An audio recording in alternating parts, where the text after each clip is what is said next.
Sveiki žvejai! Sveiki!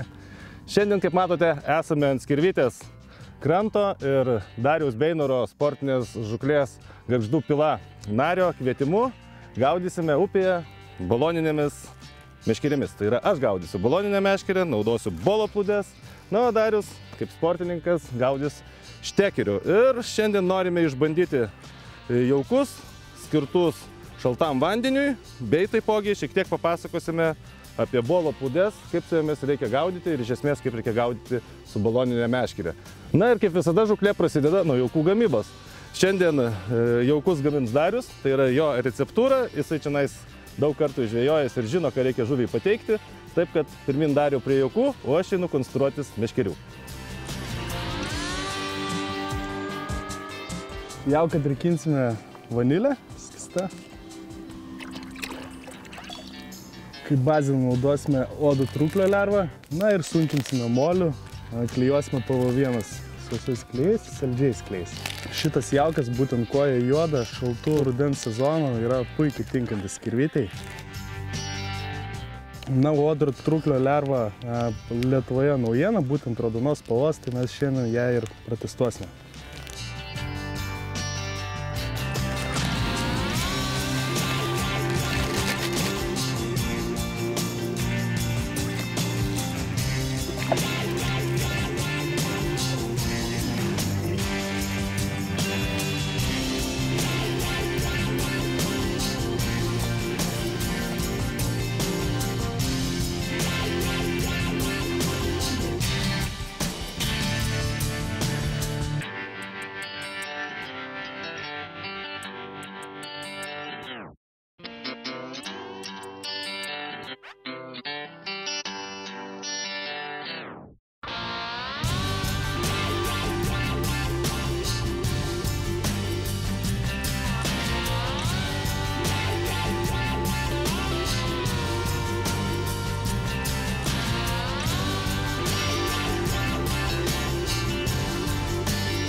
Na, matau, Darius jauką paruošė, o viskas tvarkingai, formuojam rutulius ir darome pirminį jaukinimą. Kiek procentų sumesime jauko? Sumesim truputį daugiau nei pusę ir liks daširimui.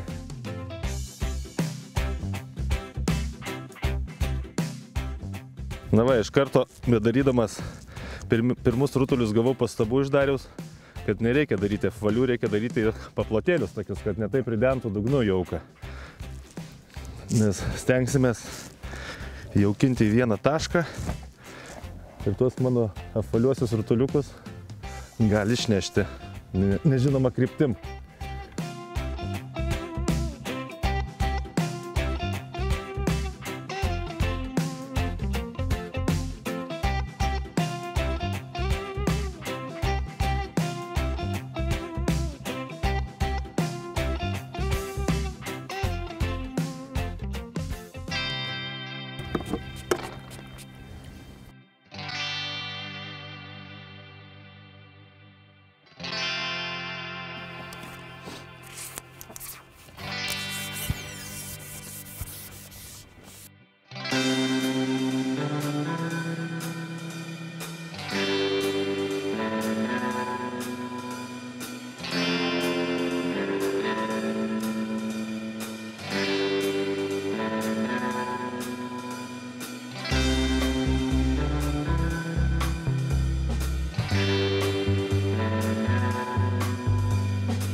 Tai kaip matote, po pačio pirminio pajaukinimo žuvis momentaliai sureagavo, tiesiog nereikėjo laukti ilgiau nei 5 minučių. Ir tiesiog su kiekvienu pravedimu viskas kas tai masalu domisi.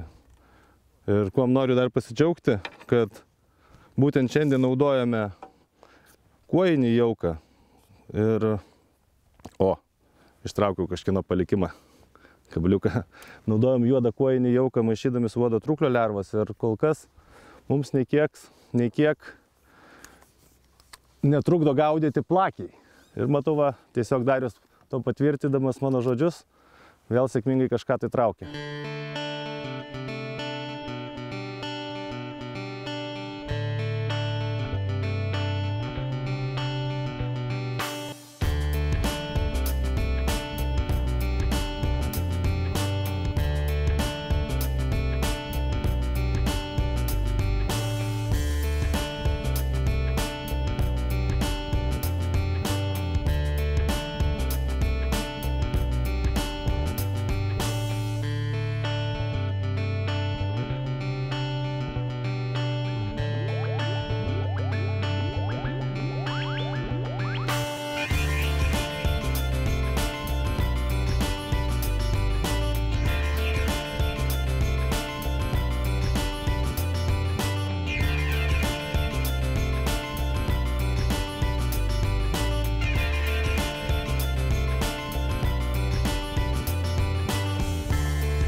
Taigi drąsiai galima teigti, kad jau kuojos pradeda burtis į didelius būrius ir tikrai įspūdingo dydžio.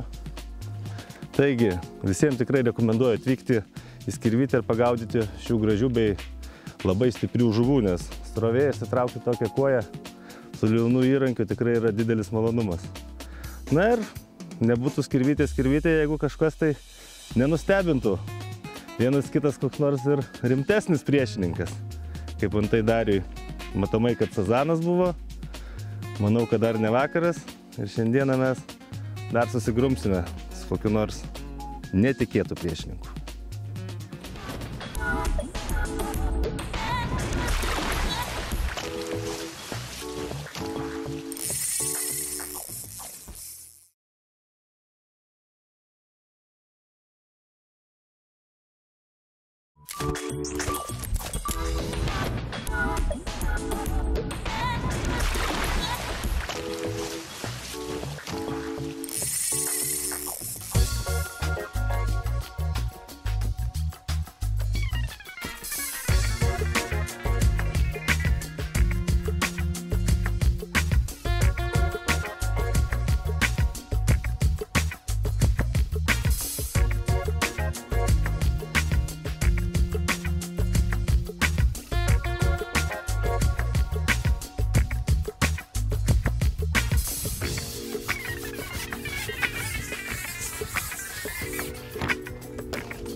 Aprimus šiek tiek kibimui, vis tiek žuvis prasibaido ir jaukas visgi upėje yra didelė srovė, yra išplaunamas.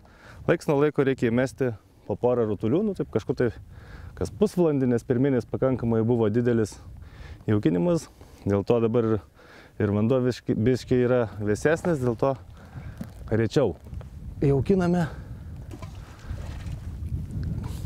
ir ne taip gausiai kaip vasarą.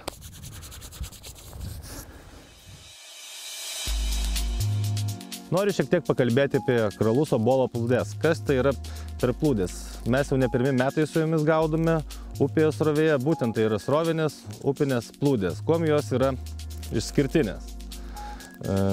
Savo formą pirmiausia ir savo surinkimo konstrukciją. Čia srovė yra pakankamai didelė, Darius gaudo su diskinė plūdė 15 gramų, na, o aš pasirinksiu 12 gramų bolo plūdę. Reikia turėti keletą gramatūrų dėl to, kad nežinai, kokiu metu ir kokia yra srovė. Dėl to geriausia tai yra nustatyti atvykusi į žuklavietės vietą. Taigi, bolo plūdė. Kaip jinai susikonstruoja? Šiaip instrukcija yra visa parodyta kitoj pakuotės pusėje ir priklausomai nuo srovės pusės, kaip matote, čia parodyta, iš kairės į dešinę teka arba iš dešinės į kairę. Mes renkamės ir konstrukcijos dalis. Dabar aš ir pademonstruosiu, kaip jinai susirenka. Štai yra tokios sudedamosios dalys. Antenų krūva bei pagrindinis momentas, tai yra vat štai šitie du elementai. Jie kišasi į plūdės viršų. Plūdė žiūrėti turi į jūs ir dedame. Arba, kaip matote, vienas yra su raudonu silikoniniu vamzdeliu, o kitas yra be. Kaip ir instrukcijoje parodyta, štai, vienas raudonas, kitas be. Reiškia, turi rinktis pagal srovės kryptį. Be vamzdelio dedasi, jeigu srovė teka iš kairės į dešinę. Šiandien aš ir sėdžiu. Man srovė teka iš kairės į dešinę, dėl to aš pasirenku šitą viršūnėlę ir jinai turi žiūrėti prilaikant plūdį į jūs. Ne į priešingą pusę, nes kitaip plūdė versis, bet į jūs. Tai pirmas susikonstravimas yra toksai. Na ir pagal savo nuožiūrą renkamės anteną. Ko mums toliau reikia? Mums reikia silikoninių vamzdelių. Imame valą ir montuojame visus silikoninius vamzdelius ant jo. Pradedame nuo didžiausio, kuris buvo ant plūdės viršūnės. Ir veriame visus tris. Visi 4 vamzdeliai suverti. Tolimesnis žingsnis – užmontuoti plūdę ant pagrindinio valo. Pradedam nuo viršutinio ir montuojam likusius 3. Štai taip toks turi būti išdėstymas. Arti nepritraukite, nes jinai sunkiai tada išlys jums iš vandens. O čia irgi nereikia aukštai užkelt. Reikia taip, kad truputėlį išlindęs būtų, kad nesipintų valas, neužsimetinėtų. Toliau imame svarelį. Pirmiausia, veriame silikoninį vamzdelį ir ant jos spausime svarelį. Tada imame dvigubą suktuką, nes gaudysime musės lervą, uodo truklio lervą, galbūt minkštasias peletes naudosim ir dėl to, kad mums valas, kad mums pavadėlio valo nesusuktų, dedu aš dvigubą suktuką.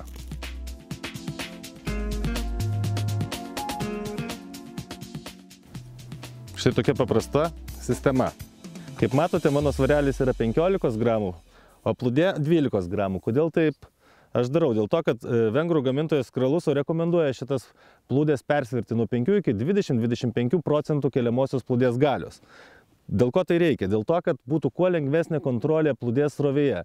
Šiaip, jeigu nebūtų tokia didelė srovė, aš persvirčiau gal tik tais 5%, tačiau dabar persviriu 20 praktiškai 5%, nes matau, kad čia tikrai srovė yra pakankamai nemaža, kad kuo geresnis būtų valo kontaktas su plūdė ir būtų lengvesnė plūdės kontrolė srovėje.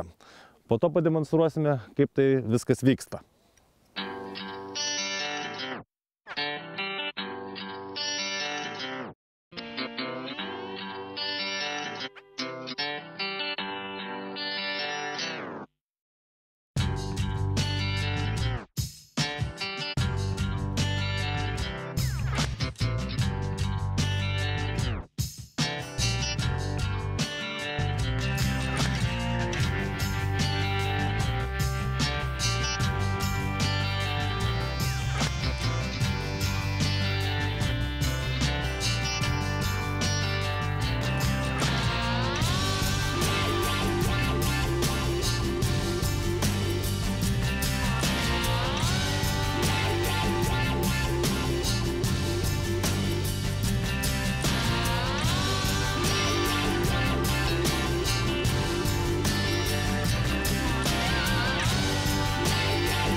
Prieš rodant, kaip reikia pravesti šitą plūdę vandenyje, noriu šiek tiek pakalbėti apie jos originalumą. Tai yra jos forma.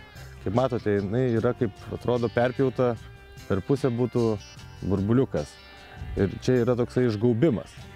Ir prilaikant valą, srovė ją stumia. Ir neleidžia tokiu būdu priartėti prie kranto.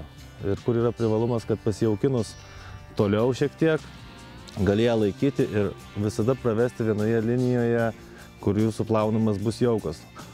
Tuo tarpu su paprasta plūdė, darant prilaikymą, jinai iš karto pradeda judėti link kranto ir labai tik tai trumpas ruožas būna plūdės plaukimo ten, kur jūsų yra sumestas jaukas. Taigi čia yra tikrai užpatentuotas Kraluso išradimas ir kol kas alternatyvas pasaulyje nėra. Labai tikrai patogu žvejoti srovėje. Daromas metimas priešai save į pajaukintą vietą. Meškerė sukeliama 45 laipsnių kampu ir valas turi tiesiogiai kontaktuoti su plūdė, neliesdamas vandens paviršiaus. Ir tai po truputį laikant ant įtempimo leidžiame. Galima reguliuoti leidimo greitį. Ar tai greitesnį pravedimą daryti, ar tai lėtesnį. Visiškai šitos stabdyti plūdės nerekomenduojama. Jinai yra skirta labai lėtam arba greitesniam pravedimui.